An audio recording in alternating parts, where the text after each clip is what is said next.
来了啊 ！SS86的这一款铲土机也是队长，那自然队长卖的价格要更高一些。我就纳了闷了，你凭啥炒到300-400块呢？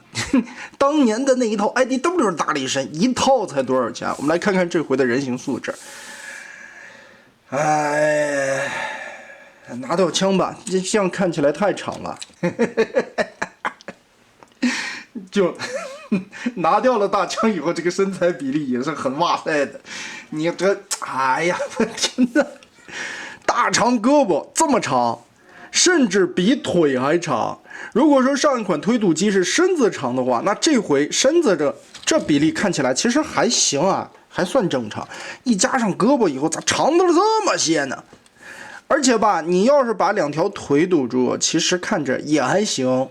但是，一加上腿以后，这一节太短了。现在吧，反正预告 DNA 要出这一套的配件包，但是看剪影图似乎也并没有什么改动在身材比例方面的，所以呢，这一款真的不好看啊！咋想的呢？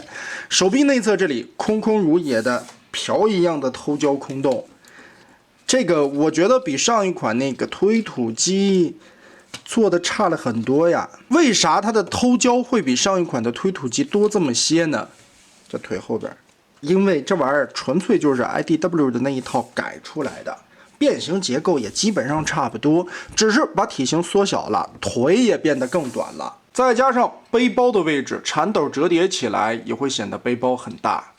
不过头雕造型、身上胸口的涂装这些地方做的还挺漂亮的。另外就是这个胯会显得特别的松，这地方是穿轴过去的，也没有办法是调螺丝那个样子去调紧了。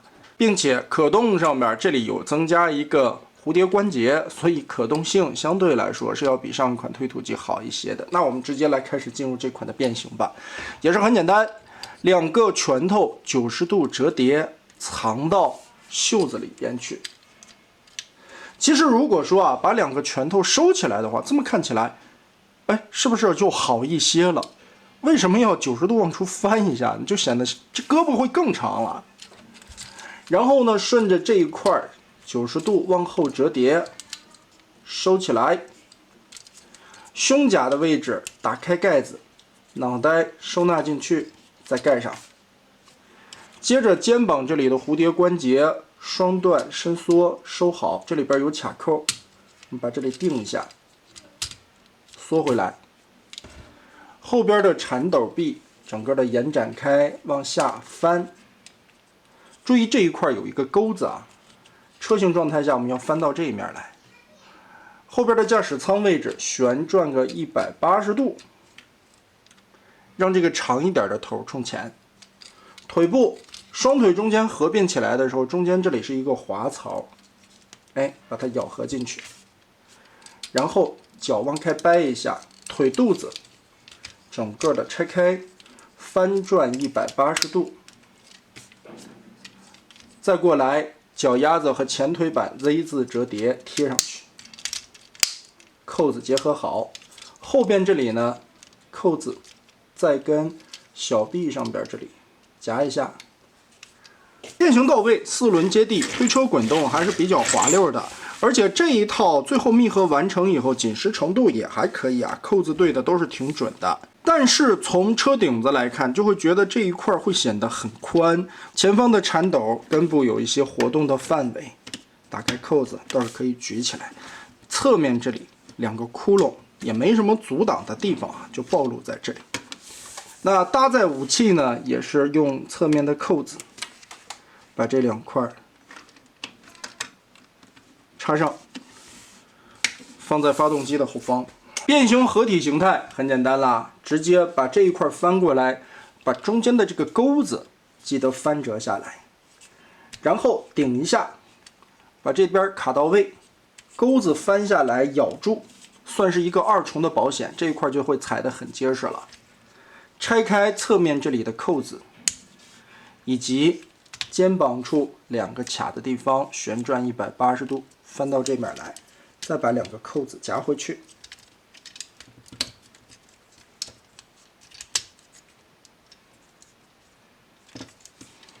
那理论上这只大脚板就变形完成了。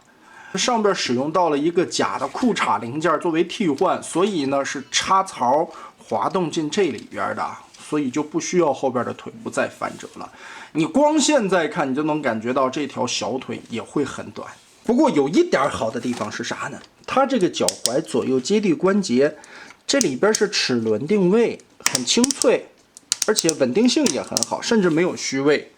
所以总的来说吧，只能说是联景商务的烂活系列。曾经 IDW 那一套泰坦级的大力神啊，就是联景商务在砍掉了很多成本之下做出来的那一款。它起初的想法是做 MP 大力神，结果后来成本一砍再砍，最后就变成了廉价线。在合体战争那个年代啊，为数不多的成本已经能做出来那个一体变形的大力神。虽然脱斗是一个非常宽非常胖的一个身材比例十分夸张的角色了，但最终完成的效果其实不算太差。这个就说起来，你不要看一款产品的素质啊，其实这个东西更多的是在对比中产生的美。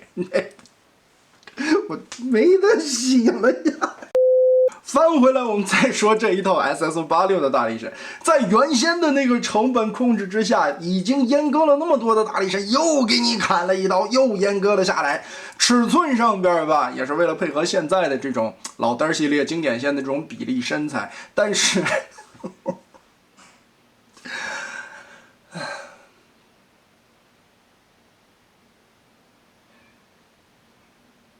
没词儿了。